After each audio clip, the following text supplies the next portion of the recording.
আসসালামু আলাইকুম। সবাই কেমন আছেন? আশা করি ভালোই আছেন।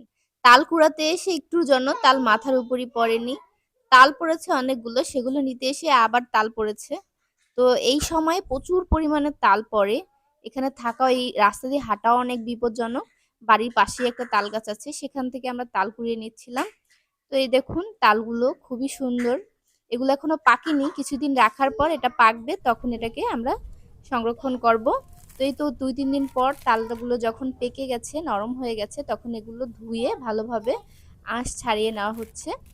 এগুলোর খোসাটা ছাড়িয়ে তারপরে পানির মধ্যে এই তালগুলো কিছুক্ষণ ভিজিয়ে রাখা হবে।